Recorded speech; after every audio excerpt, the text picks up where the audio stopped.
네, 지난 시간부터 우리가 언약의 하나님에 대해서 배우고 있습니다. 지난 시간과 이번 시간에도 이제 아브라함에 대한 말씀을 우리가 배울 겁니다. 복습하는 겸해서 신학적 주제부터 해서 포인트를 3개 우리 같이 한번 읽어보도록 하겠습니다. 몇 페이지냐면요, 78페이지 세션 7입니다. 제목부터 해서 같이 한번 읽어봅니다. 시작. 아브라함과 언약을 맺으시는 하나님. 신학적 주제. 한 나라를 택하신 하나님은 그 나라를 통해 죄의 저주를 돌이키시고 세상을 하나님의 나라로 다시 만드십니다. 포인트 1. 하나님이 주도적으로 사람과의 관계를 다시 시작하셨습니다. 포인트 2. 하나님의 신실하심을 신뢰하라고 명령하십니다. 3. 하나님은 자신의 사람들이 구별되기를 바라십니다. 그리고 그리스도의 연결입니다. 시작. 하나님은 아브라함의 후손을 통해 세상이 복을 받게 될 것이라고 약속하셨습니다. 구원을 이루신 예수 그리스도는 아브라함에게 약속된 후손입니다. 네, 지난 시간에 우리가 언약에 대한 개념을 배웠습니다. 하나님과 우리 사이에 우리를 그 관계를 연결시켜 주는 것이 언약이고요. 그 언약의 완성은 바로 예수 그리스도라고 했습니다. 그 언약이 있기 전에 그 자리는 저주가 차지하고 있었어요. 그런데 하나님의 언약이 사람을 연결해서 하나님과 동행할 수 있게 해주시고, 그게 바로 이제 의의 관계로 우리를 이끌어 주신 은혜입니다. 그리고 이제 예수님이 영원한 우리의 대속 제물이 되시고 또 저주가 되셔서 이제 예수 안에 있는 사람들은 다시는 옛날로 돌아가지 아니하고 하나님과 연결된 사람으로 살아가는 거예요. 자, 그런데 이제 하나님과 연결되는 사람으로 살아가는데 이제 아브라함은 오늘 이제 시험을 받습니다. 그 시험을 받는 것이 하나님과 끊어지는 그런 위기가 아니고요, 하나님과 연결된 사람에게 어떻게 하나님은 그 관계를 곤고히 하시느냐, 더 굳건하게 하시느냐 하는 과정이에요. 그래서 오늘 이 과도 굉장히 우리에게는 중요한 내용을 전해주고 있습니다. 아브라함을 시험하시는 언약의 하나님 제목입니다. 제가 신학적 주제를 읽어보겠습니다. 믿음은 구원의 약속에 신실하신 하나님을 신뢰하는 것입니다. 자, 여기에서 이제 포인트 3개가 확산이 되어서 나오는데 제가 조금은 설명을 할 필요가 있습니다. 포인트 2를 잠깐만 보시면 하나님이 특별한 희생 제물을 요구하셨습니다 라고 말씀을 하고 있습니다. 자, 여기 이 포인트에 해당되는 신학적 주제는 거기에 믿음은 이라는 그 단어예요. 믿음은. 그래서 동전의 양면이 있잖아요. 그래서 이쪽에 있고 이쪽에 있는데 하나님께서 사실 우리에게 요구하시는 것이 믿음이지만 믿음이 있기 위해서는 그 배후에 약속이 반드시 전제가 되어 있어야 돼요. 그래서 하나님의 약속이라는 것은 하나님의 요구라고 할 수 있어요. 하나님의 요구. 하나님의 요구가 있기 때문에 거기에 대해서 이제 믿음으로 반응을 하는 거예요. 그래서 믿음은 이라고 나올 때 거기에는 숨은 뜻이 있어요. 뭐냐면 하나님께서 뭔가를 요구하신다는 거예요. 그죠? 그래서 포인트 1에 하나님이 특별한 희생 제물을 요구하셨다는 것이 이제 믿음은 이라는 말에 담긴 그 큰 뜻이고요. 또 구원의 약속이라는 말이 나옵니다. 구원의 약속. 그런데 포인트 2에 보시면은 하나님이 대속 제물을 제공하셨습니다 라고 얘기했습니다. 구원의 약속. 그것이 이제 대속 제물을 제공해 주시는 것. 대속 제물이라는 것, 대속 제물이 한 단어로 줄이면 구원이에요. 구원. 그잖아요? 대신해서 우리를 위해 희생되는 것. 그래서 결과적으로 얻어지는 것이 구원이기 때문에 거기 구원의 약속, 거기에 이제 포인트 2가 있어요.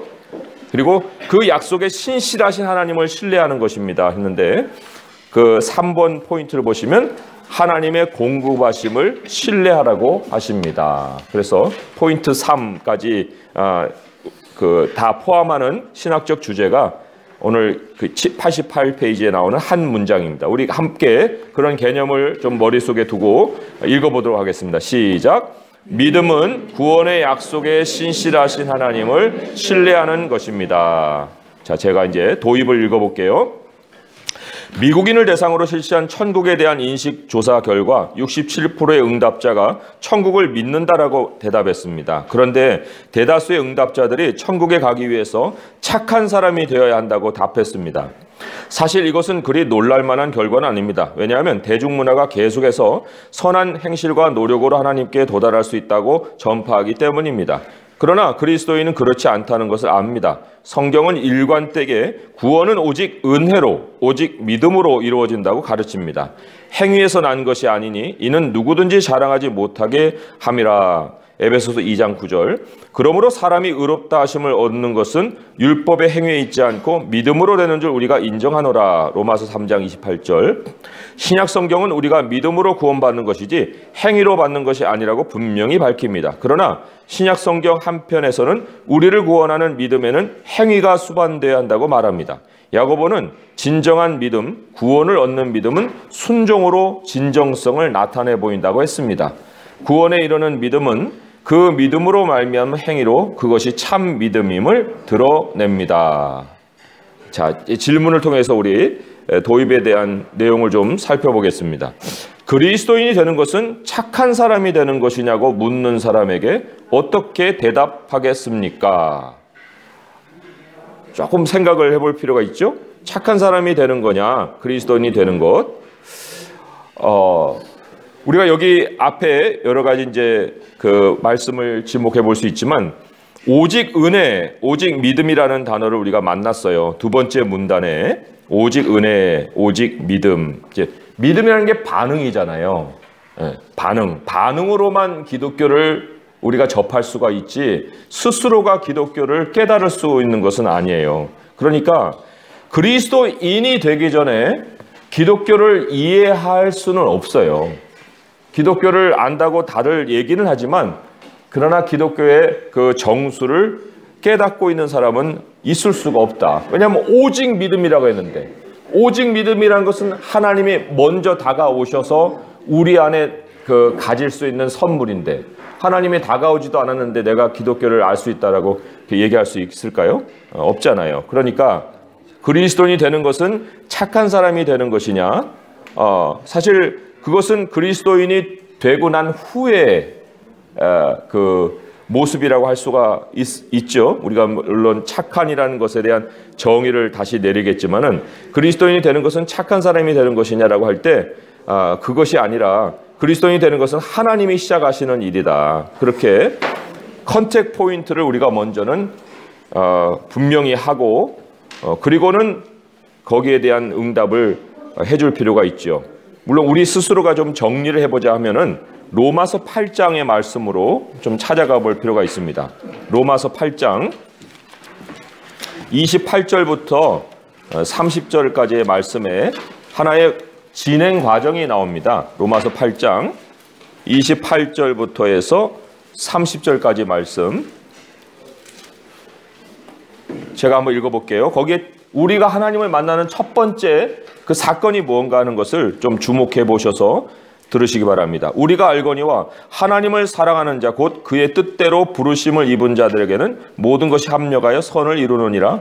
하나님이 미리 아신 자들을 또한 그 아들의 형상을 본받게 하기 위하여 미리 정하셨으니 이는 그로 많은 형제 중에서 맏아들이 되게 하려 하심이니라.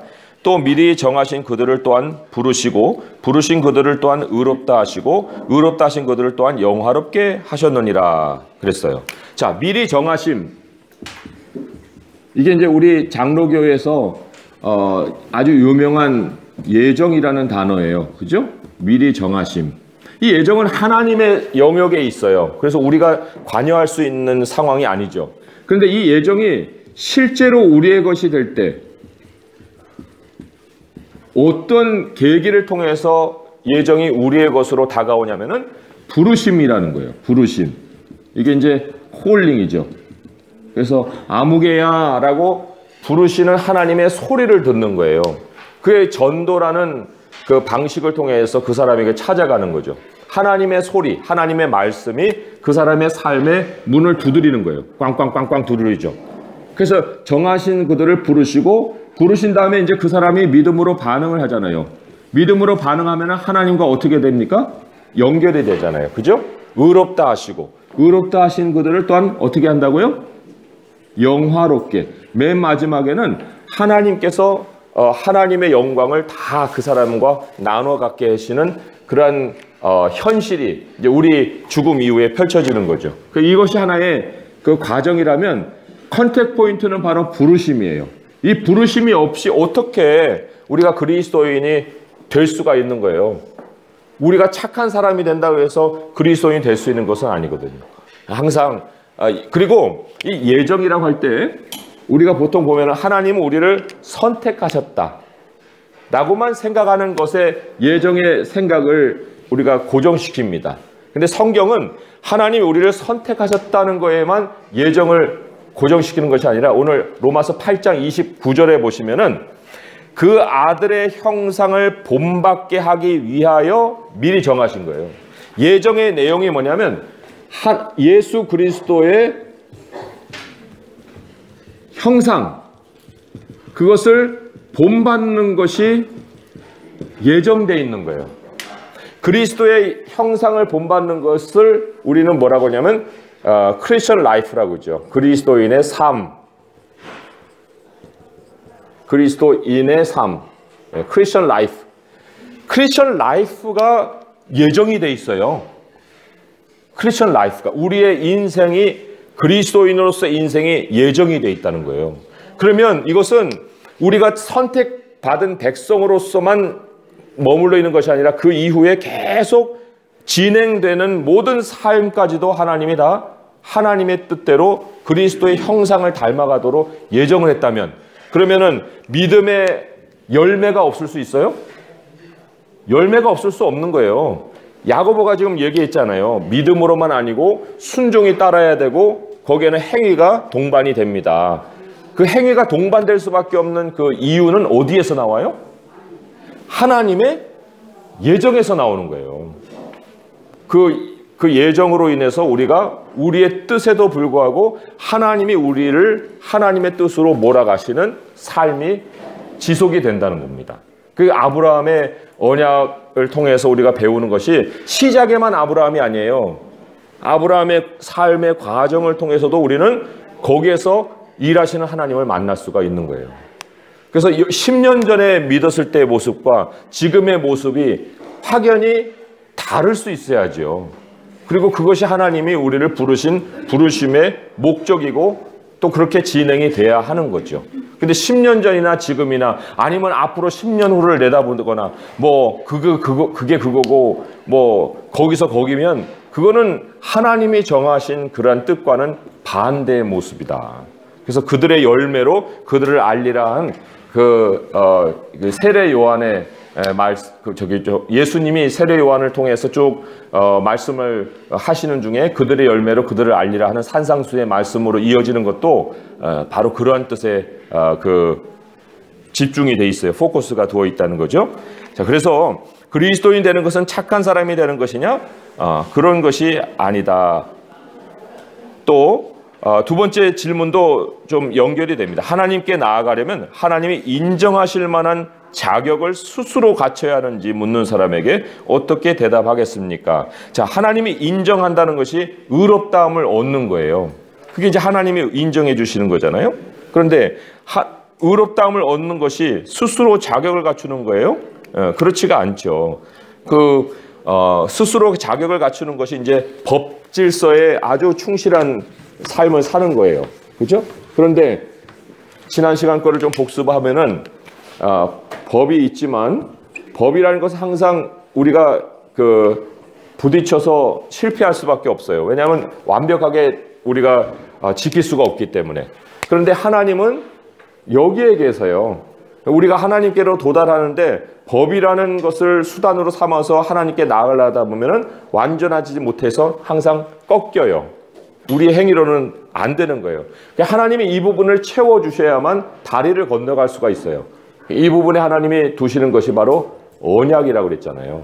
그러나 원래 이 자리에 언약이 있었던 것이 아니고 이 자리에 저주가 있었는데 우리 주님이 저주가 되셔서 다리가 되시고 하나님께로 나아갈 수 있는 길을 열어주셨다는 겁니다. 그래서 스스로 자격을 갖출 수 있는 사람은 없어요. 그러니까 기독교는 윤리체제가 아니에요. 윤리 시스템이 아니에요. 사람의 행동을 바꾸는 시스템이 아닙니다. 기독교는 사람의 전인적인 변화부터 시작을 하는 거예요. 엄마가 아기를 낳습니다. 아기가 태어나려고 노력을 합니까? 안 합니까? 아기가 자기 의지에 의해서 뱃속에 들어앉아요? 그런 경우는 없어요. 엄마에게서 나오기까지는 아기는 할 수 있는 것이 아무것도 없습니다. 그게 바로 생명이에요. 기독교는 생명이에요. 윤리체제가 아니라는 거예요. 생명을 낳는 방식을 하나님이 세상에 얼마나 많이 보여주셨습니까? 생명은 사람이 관여할 수 있는 그러한 영역이 아니다 하는 것을 우리에게 알려주셨는데 우리는 자꾸만 생명이 아니라 뭔가 보상을 받으려고 하는 그러한 어떤 열매를 향해서 종교까지도 거기다 적용을 시키는 거예요. 그러나 보상으로 하나님이 우리에게 무엇을 주시는 것이 아니라 생명이 우리에게 흘러 들어오기 때문에 생명과 함께 많은 그 생동력 있는 그런 것들이 우리에게 덤으로 오는 거예요. 생명이 있기 때문에 제가 지금 이렇게 움직이고 있죠. 죽어가면은 지금 침대에 누워가지고 겔겔겔겔 하고 있을 거 아닙니까? 그럼 복숭아를 갖다 준들, 무슨 바나나를 갖다 준들, 무슨 좋은 케이크를 갖다 준들, 그거 먹고 싶겠어요? 먹지를 못하죠.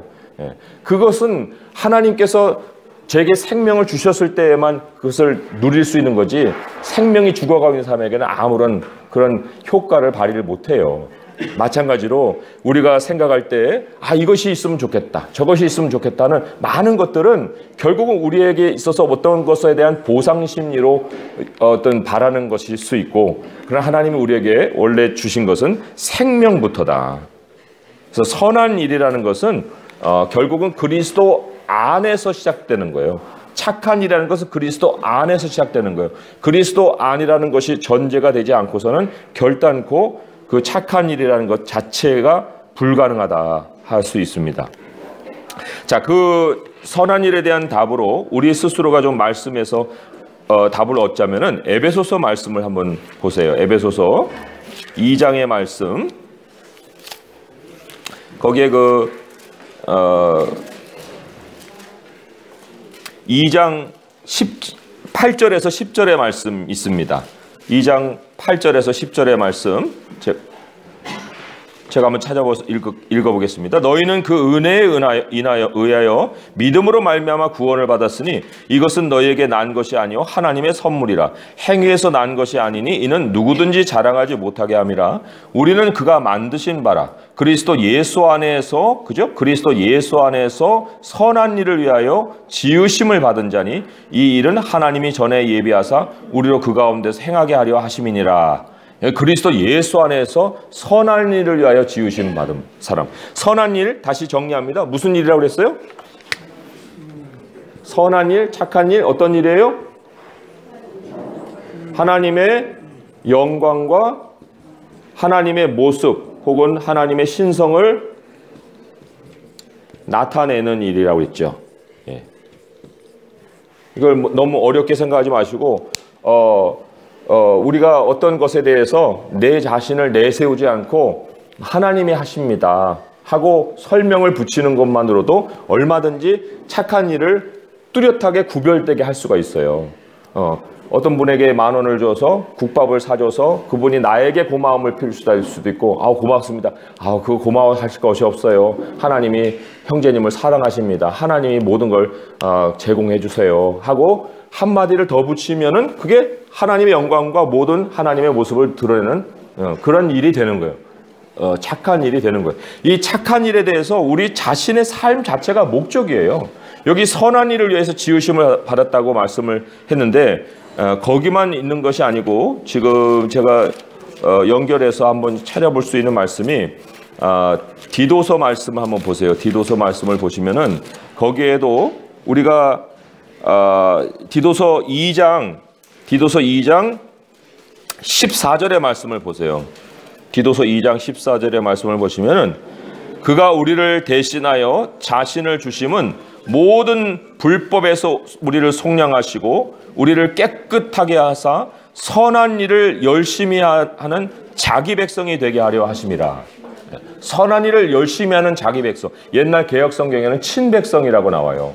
하나님의 백성, 자신의 친히 만드신 백성. 근데 무엇을 열심히 하는 사람이에요? 선한 일을 열심히 하는 사람이에요. 하나님 영광을 위해서 살아가는 백성을 만들고자 하십니다. 그래서 하나님의 영광을 위해서 이제 착한 일이라는 것, 아브라함을 통해서 오늘 그것을 조금은 더 상세히 좀 살펴보려고 합니다. 자, 그러면 이제 그 문제 밑에 있는 문단을 또 제가 읽어볼게요. 지난 세션에서 하나님이 땅의 사람들 중에서 구원자가 오실 통로이자 믿음의 조상이 될 아브라함을 어떻게 선택하셨는지 보았습니다. 아브라함은 나이가 많았고 자녀가 없었지만 하나님이 자신에게 주신 약속을 지켜주시리라고 믿었습니다. 이 세션에서 우리는 하나님이 아브라함의 믿음을 어떻게 시험하시는지, 여기 시험도 좀 단어 정리를 할 필요가 있는데요. 시험도 동전의 양면과도 같아요. 우리의 하나님이 보실 때는 시험이에요. 이건 테스트입니다. 시험이라고 할 때 어떤 유혹을 얘기하는 건 아니에요. 그러나 우리의 눈에는 이 시험인지 아닌지를 모르고 어떤 모습으로 찾아오냐면 시련의 모습으로 찾아와요. 트라이얼이라고 번역을 할 수가 있어요. 트라이얼, 시련, 어려움 혹은 고난 뭐 이런 모습으로 오는데, 하나님의 방식은 하나님이 보실 때 그 똑같은 상황은 시험이고 우리가 볼 때 그 상황은 시련이에요. 그래서 하나님께서 요구하시는 이 시험은 사실 우리가 테스트하면은 점수가 있잖아요. 어떤 그 기준점이 있어가지고 기준점을 넘으면 되는 거잖아요. 그죠? 하나님이 뭔가 원하시는 그 기준, 스탠다드가 있는데 우리는 이 시련에 당하면은 그런 어떤 하나님의 요구나 하나님이 무엇을 나에게 정말 그 보길 원하실까 이런 것들을 기대하고 또 거기에 대해서 내가 정말 소망을 가지고 움직이기보다는 그냥 좌절해 버려요. 길이 없다.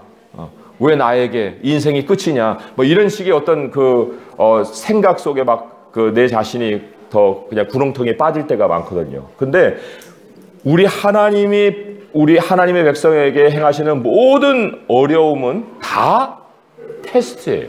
테스트. 그래서 우리 오늘 이 말씀에 이 시험에 대해서 우리가 시련으로 보던 것을 시험으로 바꾸는 관점의 변화가 필요하다는 거예요. 그럴 때 우리에게 찾아올 수 있는 엄청난 변화가 이제 오늘 과에서 다룰 수 있는 내용입니다. 자, 제가 계속 읽어볼게요. 이 세션에서 우리는 하나님이 아브라함의 믿음을 어떻게 시험하시는지 보게 될 것입니다. 하나님이 아브라함에게 이삭을 제물로 바치라고 명령하셨습니다. 아브라함은 하나님이 어떤 방식으로든 말씀에 신실하실 것임을 믿고 기꺼이 순종했습니다. 사랑하는 아들을 바쳐야 하는데도 말입니다. 이 사건은 하나님이 죄에 대해 요구하시는 특별한 제물과 하나님의 약속을 믿는 구원의 믿음을 보여줍니다. 우리가 하나님의 약속을 받아들이면 하나님은 우리에게 사명을 감당할 능력을 주십니다. 했습니다. 자, 포인트 1. 하나님이 특별한 희생 제물을 요구하셨습니다. 자, 제가 먼저 읽어봅니다. 하나님은 아브라함과 언약을 맺으셨습니다. 하늘의 별처럼 수많은 후손을 통해 땅의 모든 나라가 축복받을 것이라고 약속하셨습니다. 아브라함의 가족을 통해 이 땅의 백성을 구속하시겠다고 약속하셨습니다. 아브라함과 사라에게는 자녀가 없었으며 사라는 임신이 가능한 때가 지났습니다. 그러나 하나님은 아브라함 부부가 자녀를 갖게 될 것이라고 반복해서 말씀하셨고 아브라함은 하나님의 약속을 믿었습니다. 세션 7과 세션 8 사이에는 몇 가지 사건이 있습니다. 그 중에는 하나님의 약속 성취를 위협하는 사건들도 있습니다. 아비멜렉 왕이 사라를 아내로 취하려고 한 것이 바로 그것입니다. 그러나 신실하신 하나님이 그들을 지켜주셨고 아브라함은 기적처럼 아들 이삭을 얻었습니다. 이삭은 약속의 자녀입니다. 약속을 통해 하나님의 약속들이 이루어질 것입니다. 이삭은 하나님의 상속자이기 때문입니다. 그러나 이삭이 출생한 지 10여 년 후 아브라함의 믿음은 엄청난 시험을 받게 됩니다. 하나님이 그 어떤 아버지라도 경악할 만한 일을 아브라함에게 명령하셨습니다. 자, 거기 본문을 오늘은 4조가 한번 읽어보죠. 4조부터. 예, 여기인가요? 예, 여기부터 읽어주세요. 자, 본문 시작. 그 일 후에 하나님이 아브라함을 시험하시려고 그를 부르시되 아브라함아 하시니 그가 이르되 내가 여기 있나이다. 여호와께서 이르시되 내 아들 내 사랑하는 독자 이삭을 데리고 모리아 땅으로 가서 내가 너에게 일러준 한 산 거기서 그를 번제로 드리라. 아브라함이 아침에 일찍 일어나 아이의 안장을 치우고 두 종과 그의 아들 이삭을 데리고 번제에 쓸 나무를 쪼개어 가지고 떠나 하나님이 자기에게 일러주신 곳으로 가더니 제3일에 아브라함이 눈을 들어 옷을 멀리로 바라보니라. 이에 아브라함이 종들에게 이르되 너희는 나귀와 함께 여기서 기다리라. 내가 아이와 함께 저리 가서 예배하고 우리가 너희에게로 돌아오리라 하고 아브라함이 이에 번제 나무를 가져다가 그의 아들 이삭에게 지우고 자기는 불과 칼을 손에 들고 두 사람이 동행하더니 네, 수영을 처음 배울 때는 모든 것이 조심스럽고 걱정됩니다. 얕은 물에서도 빠질까봐 두려워합니다. 빨리 배워서 깊은 곳에 들어가고 싶지만 물에 대한 공포심은 쉽게 사라지지 않습니다. 수영장에 가면 어린 자녀에게 수영을 가르치는 아버지들을 종종 볼 수 있습니다. 어서 들어와, 아빠가 받아줄게. 아버지의 말을 들은 아이는 살금살금 가장자리에 왔다가 물을 들여다보고는 뒤로 물러섭니다. 그 모습을 지켜본 아버지가 다시 말합니다. 아빠를 믿어, 뛰어내려, 아빠가 잡아줄게. 그러고는 다시 묻습니다. 아빠 믿지? 네, 그럼 뛰어. 누군가를 신뢰한다고 말하기는 쉽습니다. 그러나 신뢰의 증거인 순종은 결코 쉽지 않습니다. 아브라함의 이야기에서 이것을 알 수 있습니다. 아브라함과 언약을 맺으신 하나님이 아브라함의 믿음을 시험하십니다. 하나뿐인 아들 이삭을 모리아 땅의 산에서 희생제물로 바치라고 하십니다. 약속의 씨가 다시금 위기에 처하게 된 것입니다. 자, 질문입니다. 아브라함은 자신이 시험 받는 줄 몰랐습니다. 우리도 이처럼 부지중에 시험 받을 수 있습니다. 아브라함의 사건은 우리의 순종에 어떤 영향을 미칠까요? 상당히 깊이 생각을 해야 될 질문이었어요. 이 시간에도 지금 질문을 보면서 아브라함의 사건이 우리 순종에 어떤 영향을 미쳤을까 하고 이제 이렇게 딱 떠오르는 답이 있으면 모를까, 그렇지 않고 좀 깊이 생각을 해봐야 되는데, 여기 이제 몇 가지 우리가 단어에 대해서 의미를 새겨보고 그리고는 질문을 답할 수 있어야 돼요. 순종이라는 거, 순종. 자, 이 순종이라는 단어 지난번에도 우리가 정의를 내렸지만은 위에 그 문단에 신뢰의 증거인 순종은 결코 쉽지 않다 그랬어요. 결코 쉽지 않다.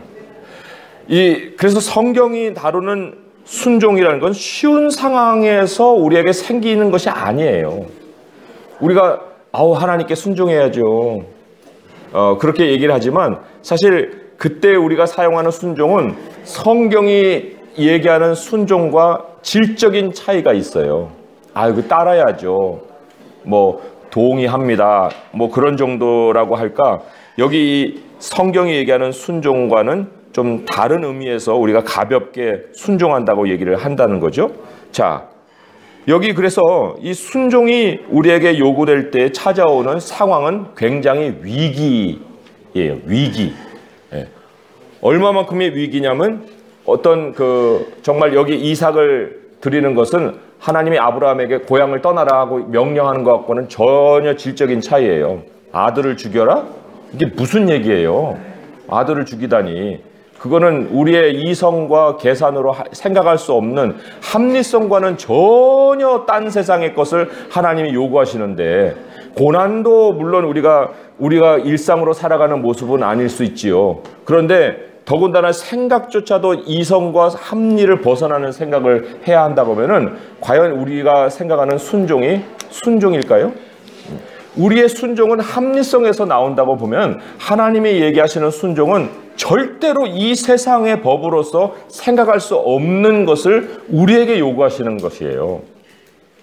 그래서 하나님께서 우리에게 요구하시는 순종은 결코 쉽지 않다. 또 어떤 어려움도 뒤에 해답이 있지 않아요. 말하자면 진행을 합니다. 이게 앞이고 뒤에요. 어떤 일이 딱 발생을 했습니다. 그러면 우리가 이제 답을 찾으려 하는데 어떨 때는 막 후회합니다. 아, 왜 여기서 이것을 안 했어? 이걸 안 했다, 왜 했다라면 내가 이 지경은 안 됐을 텐데. 그래가지고 우리가 여기서 계속 머물러가지고 막 거기서 답을 골머리를 싸는 거야. 아, 거기다 했어야 되는데. 그럼 앞으로 요 일을 어떤 식으로 다시 할 수 있지? 뭐 요런 어떤 과거를 캐내가지고 앞에서 그것을 다시 해볼 수 있는 기회를 얻으려고 하는 그런 생각으로 우리가 생각하기가 쉬운데, 하나님이 우리를 끌어가시는 순종은 뒤쪽에 답이 있지 않아요. 항상 앞으로 있어요. 그리고 뒤로 물러가면은 하나님이 기뻐하지 않는다겠습니다. 의인은 믿음으로 말미암아 산다고 하는데, 거기에 대해서 히브리서 말씀에 뒤로 물러가면 어떻게 된다고요? 거기에 히브리서 10장 38절의 말씀, 거기 이제 침륜이라는 말씀도 그 옛날 성경에 나오지만 히브리서 10장 38절 39절에 보시면, 나의 의인은 믿음으로 말미암아 살리라. 또한 뒤로 물러가면 내 마음이 그를 기뻐하지 아니하리라 하셨느니라. 우리는 뒤로 물러가 멸망할 자가 아니요 오직 영혼을 구원함에 이르는 믿음을 가진 자니라 그랬잖아요. 그죠? 그러니까 뒤에는 답이 없어요. 뒤로 물러가면 어떻게 된다고요? 멸망한다는 거예요. 그러니까 앞으로 가야만 산다는데, 과연 우리가 그러면 어떻게 해서 앞으로 향하여 갈 것이냐. 우리 아까 그 예정이, 하나님이 그리스도인의 삶을 예정했었다고 그랬죠. 예. 삶이라는 것은 계속 앞으로 가야 되는 거예요. 앞으로. 예. 뒤로는 하나님의 뜻이 아니에요. 앞으로. 그래서 앞으로 하나님이 주도해 가시는 그 상황을 우리가 믿고 따라가야 되는 거예요. 하나님이 주도해 가시는 상황을 우리가 순종하고 따라갈 수 있는 거, 그것이 이제 하나님께서 원하시는 바 믿음의 모습인데, 자, 그런데 순종이 그래서 어려워요. 순종이 어렵지만 우리에게 있어서 요구되는 것은 그렇다고 해서 두려워할 것도 아니고, 그죠? 그리고 실패했다고 생각할 것도 아니고 좌절할 일도 아니에요. 하나님이 우리의 믿음을 시험하신 후에 그 믿음을 가지고 우리가 이제 다시 서게 되면은 이런 도표를 한번 그려볼 수 있습니다. 제가 뒷부분이긴 한데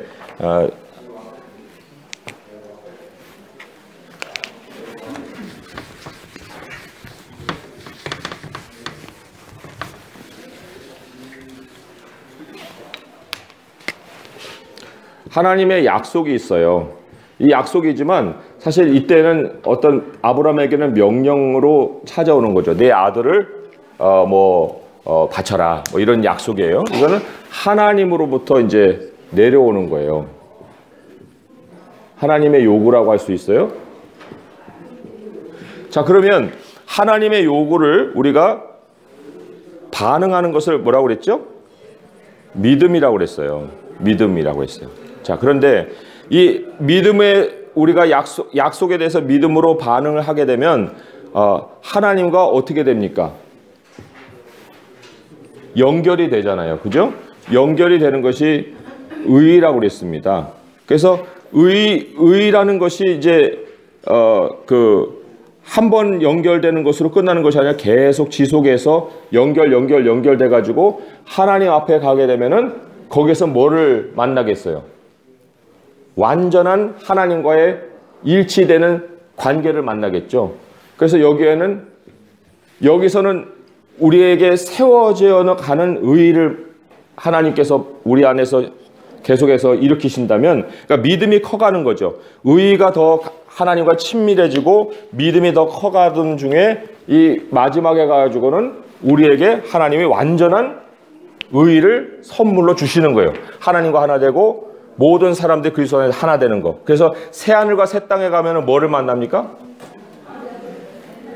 제가 성경 구절 하나 알려드릴게요. 베드로후서 3장 13절의 말씀이에요. 베드로후서 3장 13절의 말씀. 우리는 그의 약속대로 의가 있는 곳인 새하늘과 새 땅을 바라보도다 그랬어요. 하나님이 우리를 위에서 예비해 놓으신 그 새하늘과 새 땅에 우리가 거기에 가서 만날 것이 뭐냐면 의를 만나는 거예요. 이 의라는 것은 하나님과 하나 되는 거예요. 하나됨. 또 모두가 하나됨이에요. 이 하나됨을 향해서 지금 가고 있습니다. 의로운 삶을 살고 있는 거예요. 의롭다고 하는 것은 진행형이에요. 진행형. 그죠? 예. 왜냐하면 우리가 의롭다는 것은 사실 구원을 받았지만 그러나 계속해서 하나님의 나라를 향해서 구원을 이루어가는 것처럼 구원의 목적을 우리가 성취해가는 것처럼 하나님 우리를 의롭다고 칭해 주셨지만 그러나 계속해서 하나님께 더 가까이 나아가는 삶 또한 하나님이 우리에게 요구하시는 의예요. 그렇게 쭉 의를 밟아 나가다 보면은 마지막에서 의가 있는 완전한 의가 있는 새하늘과 새 땅에 도달하게 된다. 그래서 여기 답을 달자면 이렇게 달 수가 있을 거예요. 아브라함의 사건은 우리의 순종에 어떤 영향을 미치는가 할 때 거기에 우리에게 미리 선제적인 본을 보여주는 거죠. 그죠? 예. 그리고 우리도 그처럼 반응을 하면 그 아브라함처럼 반응을 하면 그와 하나님께서 똑같은 결과를 만나게 해주신다 하는 선례가 되는 거예요. 그래서 아브라함의 사건과 우리가 동떨어진 것이 아니라 바로 연결된 사건인 것을 또 얘기를 해주고 있죠. 그리고 가장 최근에 겪은 하나님의 시험, 하나님의 시험을 우리 편에서 보면은 뭐라고 그랬죠? 시련이라고 그랬죠. 예, 시련이라고 그랬고 어려움이라고 그랬고 근심스러운 일이라고 그랬고 오늘 우리 여기 예를 보게 되면 수영장의 어린 자녀, 그게 바로 어린아이에 볼 때는 어려움이고 아빠가 볼 때는 시험이죠. 아빠가 아이를 볼 때는 야 뛰어내려 괜찮아 하고 이제 아이에게 요구를 하는데 아이의 입장에서는 그런 시험이 시련으로 보는 거예요. 그래서 최근에 겪은 하나님의 시험이 있을 수도 있고 최근에 겪고 있는 하나님의 시험이라고도 할 수가 있는데 아무튼 그거에 대해서 좀 개인적으로 생각을 해보시기 바라고요. 자, 그 뒤에 있는 문단을 또 한번 읽어보겠습니다.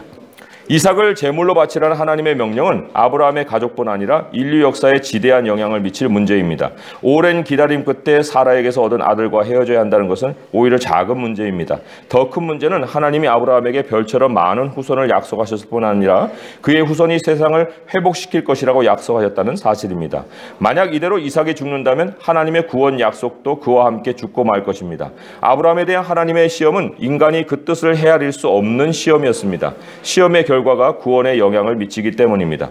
그러나 아브라함은 순종하는 믿음으로 아침 일찍 일어나 제사를 위한 장비를 챙겨 하나님이 명령하신 장소로 출발했습니다. 사흘길을 가니 제사 드릴 장소가 보였습니다. 아브라함은 종들에게 나귀를 맡기고 예배를 드리기 위해 아들과 함께 산에 올랐습니다. 땔감을 아들 이삭에게 지우고 자신은 불과 칼을 들었습니다. 아브라함은 하나님의 약속에 대한 강한 믿음을 보여주었습니다. 아브라함은 이삭을 희생제물로 바치려고 했을 뿐만 아니라 어떤 식으로든 이삭이 살아날 것이라고 믿었습니다. 그래서 종들에게 아이와 함께 가서 저기 가서 예배하고 우리가 너에게로 돌아오리라 하고 말했습니다. 그는 설령 이삭이 죽더라도 하나님이 다시 부활시켜 자기에게 하신 후손에 대한 약속을 지키실 것이라고 믿었습니다. 그것을 위해 부활이 필요하더라도 말입니다. 아브라함과 이삭이 제사를 드리러 산으로 올라갑니다. 아브라함은 무슨 일이 일어날지 정확히 알지 못했지만 여전히 하나님의 약속을 신뢰했습니다. 자, 질문입니다. 하나님이 나에게 말씀으로 시키는 것들 중에 내 직관과 반대되는 것은 무엇입니까? 직관이라고 할 때 이제 우리의 합리성과 우리의 어떤 경험을 통해서 생겨난 어떤 논리 구조라고 할 수 있죠. 세상 것 안에서 사용하고 있는 어떤 사고 방식이라고 볼 수가 있어요. 그게 이제 직관이라고 할 수가 있는데, 그런데 그 직관과 반대되는 어떤 말씀, 그리고 왜 하나님이 그것을 우리에게 시키실까? 그런 생각을 이제 그런 질문을 한번 해보는 거예요. 그런데 앞에 91페이지에 밑에서 세 번째 보면은 인간이 그 뜻을 헤아릴 수 없는 시험이라 했어요. 그러니까 반드시 하나님이 우리에게 뭔가를 테스트하실 때는 그 답이 우리의 사고 체계에서 안 나온다는 거예요. 참 이상하죠? 아니, 우리가 생각할 수 있는 거 안에서 답이 있으면 너무 좋을 텐데 왜 하나님은 그럴까? 그걸 이제 오늘 질문에서 이제 던져본 거예요. 왜 하나님은 그런 걸 시키실까? 거기에 우리가 좀 찾아볼 말씀이 있고요. 그게 이제 포인트 3에서 제시된 성경 구절이기도 해요. 11장, 히브리서 11장 19절을 한번 보겠습니다.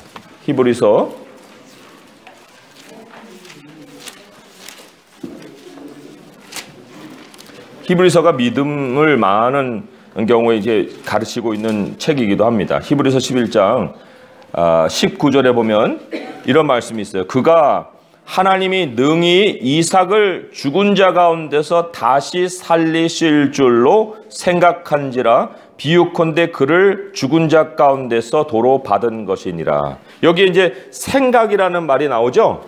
예. 여기 아주 의미 있는 단어를 썼습니다. 이게 영어에도 이 말이 헬라어의 근원을 하고 있다고 볼 수 있는데,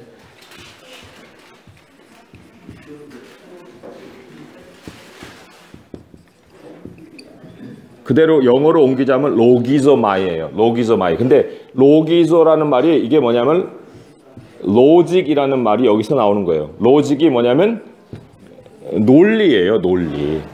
생각한지라 하는 것이 로기zo마이고 그것이 논리고 논리적으로 생각했다는 거예요. 논리를 따져봤다는 거예요.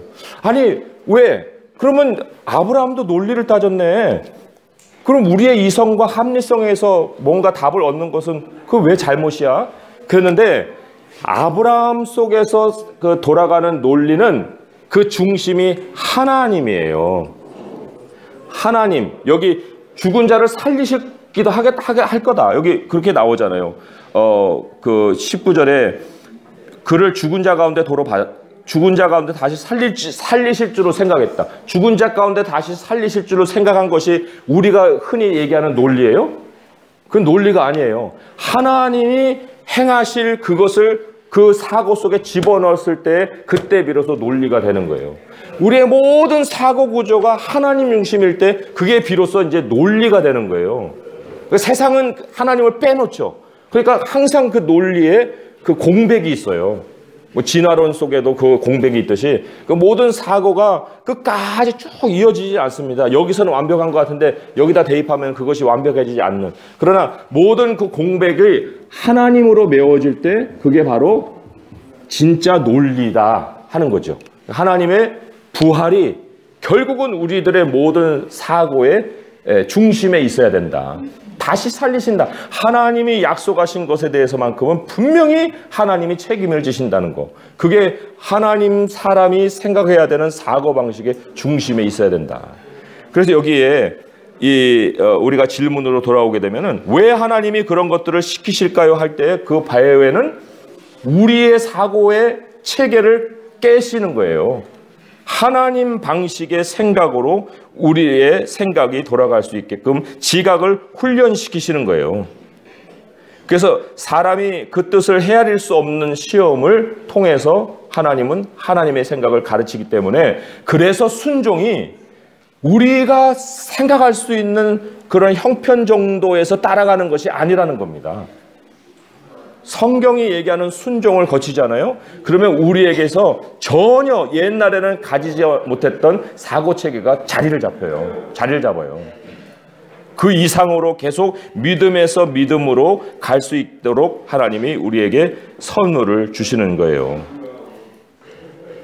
그 로마서 1장에 복음에는 하나님의 의가 나타나서 믿음에 이르게 한다 그랬죠? 이게 아까 이제 그 과정이에요. 아까 이렇게 쭉 그렸던 그 선을 생각해 보시면 믿음으로 믿음이라는 건데 그 from faith to faith예요. 믿음으로부터 시작해서 믿음까지. 그죠? 예.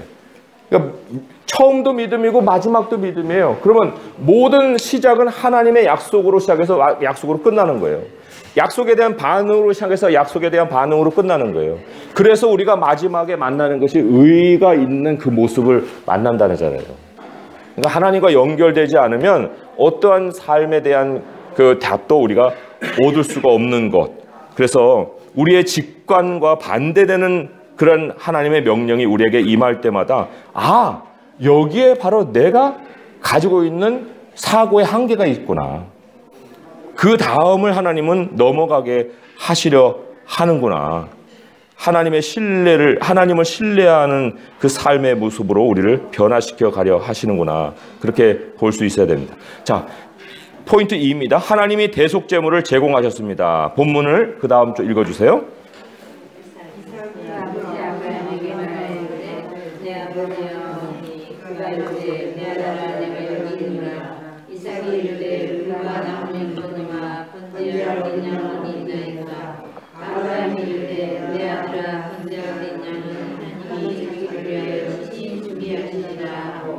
두 사람이 함께 나아가서 하나님의 그에게 눌러주시고 이르니라.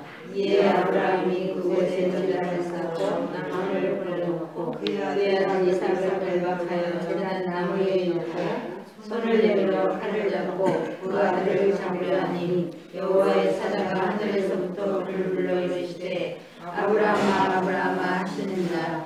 아브라함이 이르되 내가 여기 있나이다 하매 사자가 이르시되 그 아들에게 내 손을 대지 말라. 그에게 아무 일도 하지 말라. 내가 내 아들을 내 독자까지도 그에게 아끼지 않았으니 내가 이제야 네가 하나님을 경외하며 하느니라.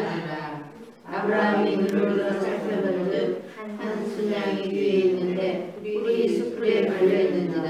아브라함이 가서 그 순양을 가져가 아들을 대신하여 번제로 드렸더라.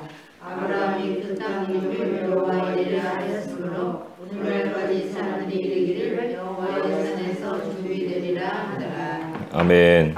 이삭이 아버지에게 번제할 양은 어디 있나이까라고 묻은 것에 주목하십시오. 이삭은 아버지가 칼과 불을 가지고 있고 자신은 나무를 쥐고 있는데 제물로 드릴 동물이 없다는 것을 알았습니다. 이삭의 이 질문이 구약 전체에 메아리칩니다. 번제할 어린 양은 어디 있나이까? 아브라함이 대답했습니다. 번제할 어린 양은 하나님이 친히 준비하시리라. 이것이 기독교 신앙의 핵심입니다. 우리는 하나님이 구원을 준비하신다고 믿습니다. 하나님은 대속제물을 준비하시는 분이기 때문입니다. 아브라함이 제단을 쌓고 나무를 버려놓습니다. 이들을 결박해 제단 위에 두고 그를 희생제물로 잡으려고 칼을 들었습니다. 상상만 해도 가슴이 떨립니다. 그 순간 아브라함은 무슨 생각을 했을까요? 그때 갑자기 여호와의 사자가 하늘에서부터 아브라함을 불러 아이를 건드리지 말라고 말합니다. 내가 내 아들 내 독자까지도 내게 아끼지 아니하였으니 이제야 내가 하나님을 경외하는 줄 아노라. 하나님이 아브라함의 믿음을 시험하셨고 아브라함은 당당히 통과했습니다. 모든 것을 잃는 한이 있어도 기꺼이 순종하고자 했기 때문입니다. 참된 믿음은 온전한 순종으로 이어집니다. 어떻게 믿음이 순종의 연료가 됩니까? 했는데 여기 하나님을 경외하는 줄 아노라. 하나님이 이제 보고자 했던 시험 정답이 이거예요. 하나님을 경외하는 줄 안다. 근데 경외는 두려움이거든요. 내가 이제야 하나님을 두려워하는 줄 안다. 그것은 바꿔 얘기하면은 다른 어떤 것도 이제 안 두려운 거예요. 어떤 것도 두렵지 않아요. 하나님 한 분만 두려운 분이에요. 하나님 한 분만 신뢰하면 되는 거예요. 그런데 우리가 왜 어려움 앞에서 조마조마하고 앞으로 나가지 못하고 그냥 주저주저 합니까? 그것은 하나님 외에 뭔가 두렵기 때문에 그런 거예요. 뭔가 두렵기 때문에. 그런데 하나님만 두려운 것으로 아브라함은 시험을 통과했어요. 하나님, 이 모든 어려움 내게 두려움이 아니에요. 하나님이 나의 온전한 두려움의 대상이십니다. 거기에서 이제 지혜가 시작하는 거예요. 여호와를 경외함이 지혜의 시작이라고 했잖아요. 우리의 사고의 근본의 시작이 어디서 시작하냐면 하나님을 두려워하는 것에서 시작을 하는 거예요. 그리고 그 하나님을 경외하는 사람에게 주시는 응답이 여호와 이레. 여호와께서 준비하신다. 순종의 여정에서 하나님이 주시는 선물이 여호와 이레다. 그죠? 그래서 여기 어떻게 믿음이 순종의 연료가 되느냐 하면 이 믿음이라는 것은 사실 맹목적이 아니에요. 믿음이라는 것은 매우 논리적인 거라 했습니다. 그 논리, 아까 그 논리가 뭐라고요? 하나님이 삶의 중심에서 모든 나의 사고의 그 연결고리가 되는 게 바로 하나님이 우리에게 요구하시는 그 논리예요. 그렇다고 할 때 이 믿음이라는 것은 결국 하나님께 우리의 생각을 드리는 거잖아요. 우리가 하나님께 우리의 모든 삶의 모습을 드리고 반응하는 거잖아요. 그 드리고 반응하는 것이 순종의 연료가 됩니까? 물론이지요. 물론이지요. 우리의 인간의 뜻으로 헤아릴 수 없는 그것을 우리가 하나님을 거기에 대입시켜서 하나님 앞에 정말 다시 논리를 생각해 볼 때에 그때에서야 비로소 순종이 우리에게 생겨난다는 거예요. 그리고 이제 어떤 사건이 있습니다. 이제 그것을 만납니다. 내 삶이 끊어진 것 같아요. 이 끊어진 폭을 어떻게 메울까 하고 계속 생각합니다. 그런데 이 끊어진 이 폭에 아무런 우리의 합리성이나 이성이 답을 주지 못하는데 하나님을 대입합니다. 그러니까 하나님을 대입하니까 이 다음이 연결이 되는 거예요. 예. 그래서 이것을 가지고 우리가 순종하는 거죠. 그러니까 이 순종이라는 것은 결국은 우리 머릿속에서 딱 정리가 될 수가 있어야 돼요. 그리고 이 순종의 마지막에 우리가 그려볼 수 있는 그림이 구원이죠. 구원이 바로 여호와 이레예요. 하나님이 준비해 놓은 것이 반드시 있다. 예. 모든 논리 끝에 구원이 있는 거. 그래서 우리 성경을 보시면 성경의 성격이 어떤 것이냐. 디모데후서 3장 15절을 한번 보세요. 디모데후서 3장 15절의 말씀. 또 어려서부터 성경을 알았나니 성경은 능히 너로 하여금 그리스도 예수 안에 있는 믿음으로 말미암아 구원에 이르는 지혜가 있게 하느니라 그랬죠. 그죠? 구원에 이르는 지혜가, 여기가 이제 구원이 있고 이 구원으로 향하는 지혜를 갖게 하는 거예요. 그러면 이 지혜가 뭐예요? 바로 이 논리잖아요. 마지막에 구원이 있다는 것은 하나님이 예비하신다. 하나님이 준비하신다. 내가 따라가면은 하나님이 나에게 원하시는 그것을 내가 만날 수가 있다. 그것을 가르쳐주는 것이 성경이라는 거예요. 그 성경을 보게 되면 거기에 수많은 사례가 있잖아요. 그 수많은 사례가 우리로 하여금 이런 길을 가면은 거기서 이런 답을 만나는구나. 구원이라는 것이 있구나. 여호와 이레를 만나는구나. 성경을 가까이 하지 않으면 어떻게 돼요? 내 생각 속에 빠져들죠. 길이 없어. 뭘 어려워. 어떻게 해야 돼? 하는 그런 상황에 그날 그런 상황 속에서도 성경을 펼치면 하나님이 우리의 사고 속에 들어오셔서 아니야. 내가 해. 너가 하는 거 아니야. 하고 마지막 그림을 구원으로 보여주시는 거죠. 그래서 구원에 이르는 지혜가 있게 한다. 성경을 가까이 하는 삶을 살아야 한다는 거예요. 자, 그 다음에 문자입니다. 하나님의 천사가 아브라함을 제지한 후 아브라함은 가시덤불에 걸린 순양을 보았습니다. 하나님이 이삭 대신 준비하신 제물입니다. 아브라함은 이삭 대신 순양을 바쳤고 그 장소를 여호와가 준비하시리라는 뜻의 여호와 이레라 불렀습니다. 아브라함이 옳았습니다. 하나님이 대속 제물을 준비하셨습니다. 모리아산의 그 운명적인 날에 하나님이 친히 준비하셨습니다. 그리고 오랜 세월호 하나님은 또 한 번 갈보리 산에서 죄를 사하기 위한 대속 제물로 자신의 아들을 준비하셨습니다. 하나님이 우리를 위하여 대속 제물을 준비하신 것이 왜 중요할까요? 대속 제물을 한 단어로 뭐라고 했다고요? 구원이라고 했잖아요. 구원. 우리 스스로 하는 거면 대속이 아니에요. 대속이라는 건 대신 뭐 해주는 거잖아요. 우리가 우리 손으로 하면 어떻게 대속이에요? 그런데 대속제물이 우리의 손으로 하는 것이 아니기 때문에 그것이 하나님의 구원인데 하나님이 그것을 준비하는 것이 왜 중요하냐? 우리에게 왜 중요하냐? 그렇지 않으면 모든 게 우리의 희생이 되잖아요. 모든 게 내가 해야 되는 일이 되고 모든 것을 해도 안 되면 안 되고 모든 걸 해도 안 되면 다 잃어버리고 우리들의 삶이 해아래서 고통이에요? 네. 그런 거 아니잖아요. 우리 하나님이 우리에게 원하시는 삶이 해아래서 고통받으라고 우리를 이 땅에 보내신 것이 아니잖아요. 고통받지 않을 수 있도록 하나님이 우리에게 준비해 놓으신 것이 늘 있어요. 그것을 우리가 가지고 사는 것, 그것이 너무나도 중요하잖아요. 또 여전히 죄를 짓는데 하나님이 대속 제물 중비가 좋은 소식은 뭐냐? 스스로 하나님께 미치지 못한다 하는 것이 죄를 짓는 거잖아요. 그런데 왜 대속 제물이 중비가 좋은 소식이냐면 늘 하나님과 연결되어서 그 다음으로 나가는 거죠. 그러니까 대속 제물은 우리에게 눈으로 보이는 것만이 아니라 예수 그리스도가 대속 제물이니까 늘 예수님을 힘입어서 하나님께 기도하는 거예요. 하나님, 예수님의 이름으로 이런 것도 저런 것도 내가 구합니다 하고 기도하는 것이 너무나도 중요한 일이지요. 자, 포인트 3입니다. 거기 하나님의 공급하심을 신뢰하라고 하십니다. 자, 본문 읽습니다. 시작.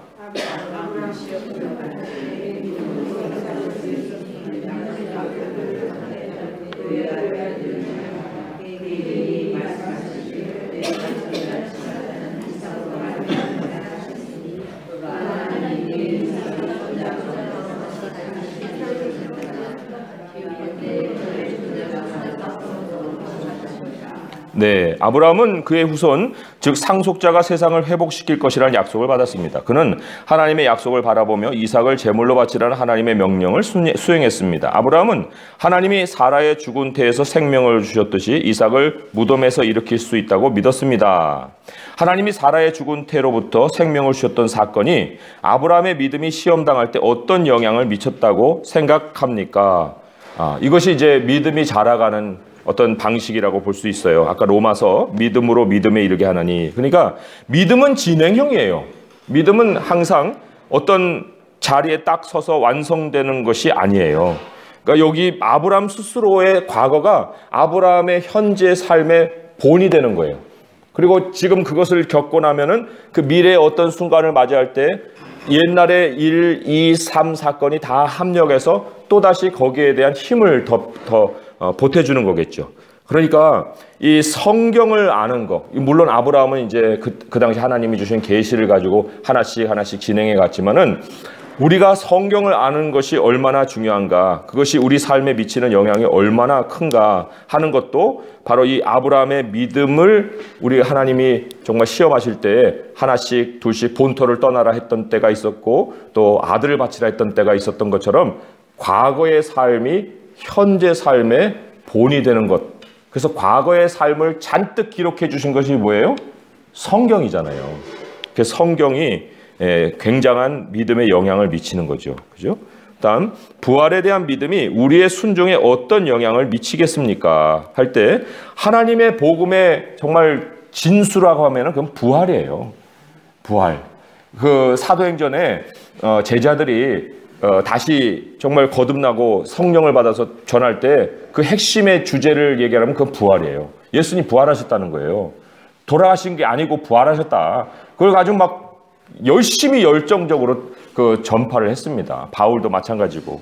그러니까 부활에 대한 믿음이 우리 순종에 어떤 영향을, 이거는 어떤 정도의 영향이 아니라 아주 핵심이에요. 핵심. 순종의 핵심이에요.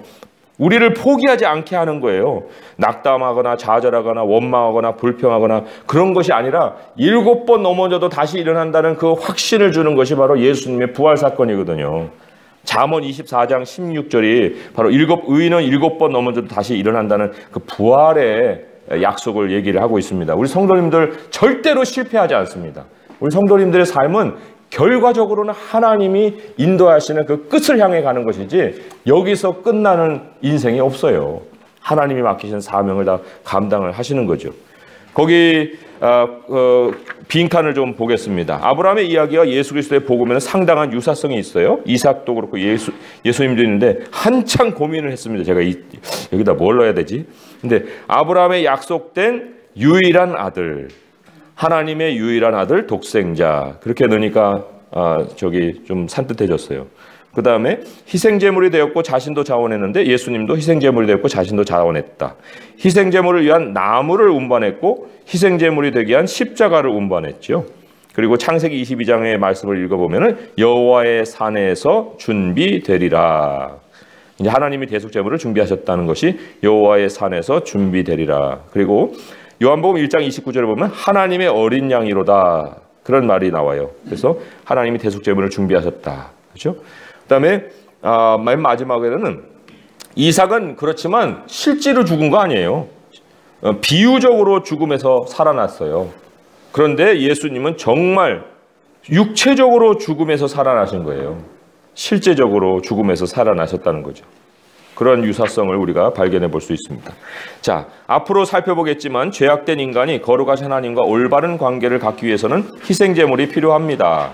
아브라함이 이삭을 결박한 장소인 모리아산은 전통적으로 나중에 성전이 세워져 제사를 드린 곳으로 알려져 있습니다. 전능하신 하나님이 죄악된 인류 중에 거하실 곳입니다. 이 모든 성전 제사가 가리키는 궁극적 희생은 예수 그리스도의 십자가였습니다. 준비는 오직 하나님이 하십니다. 참 이것도 참 기이하고 기이한 일이에요. 준비를 하나님이 하신다는 것이 이삭을 드리는 곳에 성전이 세워질 줄이야 누가 알았겠어요.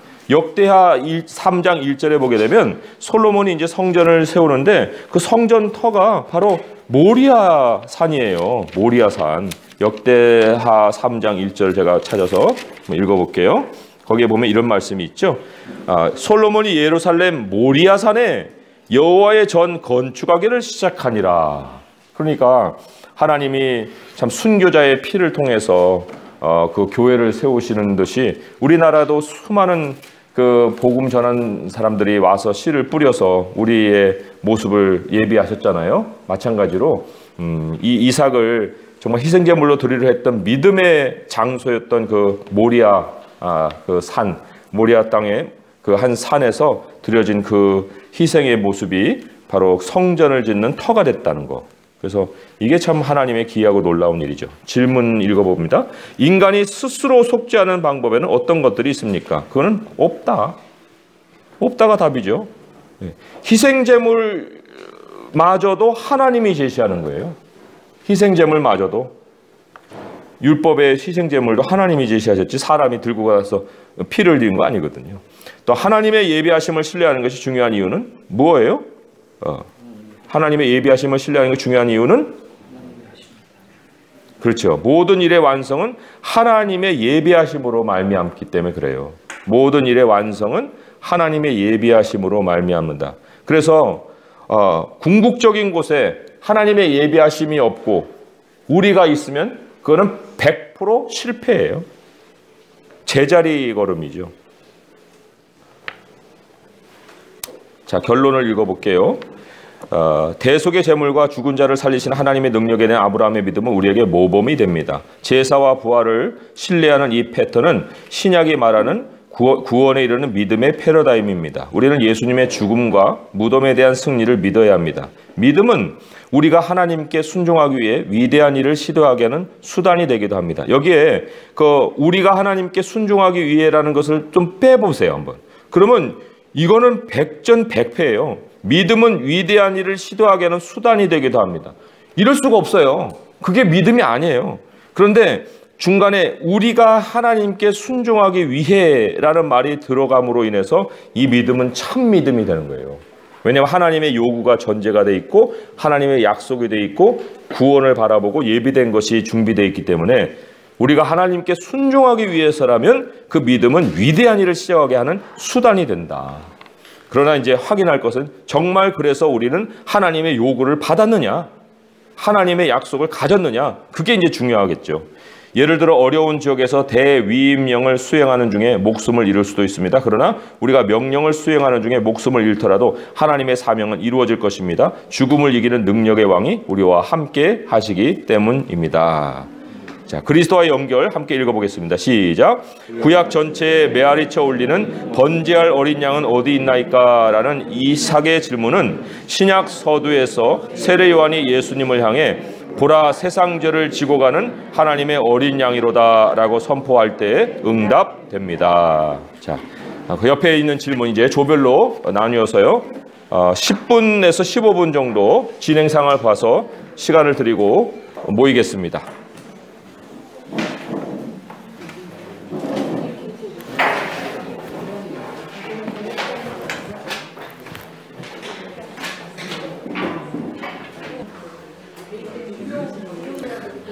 네, 시간을 충분히 드려야 되는데 참 여러모로 아쉽죠? 네. 너무 짧네. 네. 시간 남는데. 오늘 1번 문제는 좀 어떻게 답을 해야 될까 좀 쉽지 않으셨을 수도 있어요. 그런데 이제 포인트 1에서 그 이삭에 대한 그 이삭과 이제 산 제물을 한번 연결해 보는 거예요. 그러면 이삭은 드려졌지만 살았잖아요. 그죠? 이게 사실은 모순적인 표현이거든요. 산 제물이라는 것은 살아있는 죽은 거예요. 살아있는 죽은 것. 이런 말이 있을 수가 없잖아요. 그런데 사실 이삭은 결국은 이 죽은 거나 다름없어요. 왜냐하면 죽이는 자리까지 갔으니까요. 근데 하나님이 그를 살렸잖아요. 그죠? 그를 죽이지 마라. 살아. 실제로 죽음을 경험하고 부활하신 분 예수님밖에 없다고 했죠. 이삭은 이제 비유적으로만 죽고 살아났다고 하는데 어쨌든 산 제물의 표본은 이삭이죠. 예수님은 죽었다 살아나신 제물이고 실제로 산 제물의 그 대표는 이삭인데, 그러면 산 제물이 될 수 있는, 결과적으로 산 제물이 될 수 있는 그 일은 어떤 과정을 거쳐서 일어났어요? 인간의 이해로 깨달을 수 없는 것을 순종함으로 해서 산 제물을 얻은 거잖아요. 그죠? 그러니까 이 너희 몸을 하나님이 기뻐하시는 산 제물로 드리라. 거기에 배후에 뭐가 우리에게 요구가 돼요? 순종이죠. 순종은 우리의 이해 밖의 일이에요. 자, 로마서 12장 1절과 2절을 연결해야 되는 그 구절인데, 그래서 두 번째로 로마서 12장 2절에서 하나님이 우리에게 주시려는 변화가 무슨 변화예요? 마음의 변화죠. 마음을 변화를 받으라 그랬잖아요. 마음의 변화. 이게 무슨 변화예요? 논리의 변화예요. 생각의 변화라고요. 이 생각의 변화는 무엇을 통해서 이루어지는 거예요? 순종을 통해서 이루어지는 거예요. 그러니까 우리가 일상을 계속 그냥 일상대로 살면 뭐 가치관 변화가 뭐 필요 있어요. 학교에서 배운 도덕 체계로만도 충분히 세상을 살아갈 수가 있죠. 그런데 하나님의 그 사고 체계가 있어요. 하나님이 우리에게 주시는 사고 체계가 있어요. 그 사고 체계를 얻으려면은 산 제사로 우리를 드려야 되는 거예요. 이삭을 번제로 드려라 하는 신약 버전이 너희 몸을 하나님이 기뻐하시는 산 제물을 드려라는 거예요. 그러면 그거 쉽게 드릴 수 있을까요? 못 드리는 거예요. 사실 못 드릴 수가 없는 명령을 하나님이 지금 여기 우리에게도 하고 계시는 거예요. 그런데 그것을 우리가 순종하고 따라가게 되면은 약속에 대한 절대적인 믿음이 없으면 그럴 수가 없죠. 근데 하나님은 우리의 경험과 배워온 세상의 논리를 가지고 하는 것이 아니라 순종으로 그렇게 해라. 그러면 그 하나님이 우리의 생각을 변화시키신다. 그러니까 변화를 받아라 했잖아요. 변화를 우리가 스스로 생각의 변화를 시킬 수가 없고 변화를 받으라 했는데, 하나님은 우리의 생각을 변화시키시는 방식이 산 제물이라는 거죠. 이해가 되세요? 예. 그래서 산 제사는 순종으로 얻는 선물이다. 그렇게 생각해 볼 수 있어요. 두 번째로, 잘못을 용서해야 할 때, 하나님의 일을 위해 신실하게 헌금해야 할 때, 정욕에 대항해 싸워야 할 때 어떤 식으로 믿음을 사용합니까? 했는데, 믿음이 바라보는 마지막이 뭐라고 그랬어요? 구원이고 의죠. 의는 하나님과의 연결이라고 그랬어요. 그러면 이 믿음을 가지고 이제 이런 상황들을 보는 거예요. 그럴 때 잘못을 용서해야 될 때 현재로는 힘들죠. 하고 싶지도 않죠. 하기도 힘들고. 그런데 마지막에 가서 하나님이 우리에게 무엇을 그 약속을 해주셨는가, 그것을 우리가 먼저 생각해 볼 필요가 있습니다. 우리가 이제 원수를 용서해야 되는 것은 하나님이 원수를 갚아주신다. 내 손에서 원수 갚는 것이 있지 않다. 그리고 또 신실하게 헌금을 해야 할 경우에는 우리의 생활이 이런데 뭐 헌금을 내가 이렇게 뚝 떼어가지고 해도 될까? 이런 생각을 할 때가 있는데 하나님은 하나님이 우리의 생활을 책임지신다고 하셨다 하는 그런 약속을 떠올리는 거예요. 그러니까 약속을 떠올리는 것이 믿음을 사용하는 거죠. 또 정욕에 대항해 싸울 때 그 정욕대로 행하면은 망하지만은 하나님 뜻대로 살면은 거기에 구원이 있고 살 길이 있다. 그런 것을 우리가 이제 떠올려 보는 거예요. 그래서 현재는 두렵고 또 하고 싶지 않고 하기도 힘들고 하지만 하나님이 예비하신 것이 있다. 그죠? 여호와 이레가 있다. 하나님이 구원을 준비해 놓으셨다 하는 것을 믿음으로 이제 하면 거기에 대해서 반드시 결과가 따른다. 3번 문제입니다. 예수님의 부활과 믿는 자의 부활에 대한 약속이 믿음과 사명 때문에 겪는 두려움을 어떻게 극복해 줍니까? 했어요. 믿음과 사명 때문에 겪는 두려움, 뭐 이제 원수에 대한 두려움, 상황적인 두려움, 뭐 여러 가지 삶에 대한 두려움, 뭐 이제 이런 것들이 있겠지만은 부활이라는 것은 다시 일어나는 거잖아요. 다시 살아나는 건데 거기에 어떻게 극복해 주냐면은 우리로 뒤로 물러가지 않게 해준다. 이제 이거는 뭐 저만의 제가 하는 방식의 답인데 뒤로 물러가지 않게 한다. 또 하나님의 뜻에 순종하는 곳에 반드시 예비하심이 있다. 그 끝은 실패가 아니다. 지금 죽는 것 같지만 반드시 다시 일어난다. 이런 것들이 바로 부활이 주는 그러한 승리죠. 또 부활이 주는 확신이죠. 그래서 두려움을 벗을 수 있는 배후에는 우리 하나님이 다시 일으키시는 능력을 주신다 하는 믿음이 있습니다. 그래서 오늘 공부를 잘 마치셨는데요. 오늘도 그렇고 지난번에도 그렇고 하나님의 언약 백성으로서 정말 중요한 그것은 하나님이 주시는 말씀에 우리의 삶의 길이 먼저 보이고 그 말씀을 따라가는 삶 속에는 하나님 예비하신 것을 반드시 받는다는 그 믿음을 가지고 성도님들 승리할 수 있기를 우리 주님의 이름으로 축원드립니다. 기도하겠습니다. 하나님 아버지 감사합니다. 우리가 바로 아브라함의 자손입니다. 하나님이 우리를 향해서도 산 제물로 우리 자신을 드리라 하십니다. 하나님 두렵고 떨릴 수 있습니다. 하나님 우리가 어떻게 죽을 수 있습니까? 그런데 하나님께서 우리를 다시 살리시며 또 산 제물로 드리는 곳에 우리의 생각이 변화되며 하나님이 모든 상황의 논리의 연결고리가 되어주시는 그런 사건들을 경험케 하십니다. 하나님 우리의 합리성과 이성에서 빠져나오게 해주시고 성경의 생각 속으로 성경의 모든 현실 속으로 우리의 모든 마음을 가져가게 하여 주옵소서. 하나님 우리의 마음을 변화시켜 주시고 하나님이 보시는 세상을 우리도 볼 수 있게 하여 주셔서 우리의 모든 현실 문제는 부활로 인하여 하나님이 다시 일으켜 세워 주실 줄 믿사오니 그 나라 가는 날까지 땅을 사되 하늘에서 사는 삶과 같이 살아가는 저희 모두가 되게 하여 주옵소서. 예수님의 이름으로 감사하며 기도합니다. 아멘.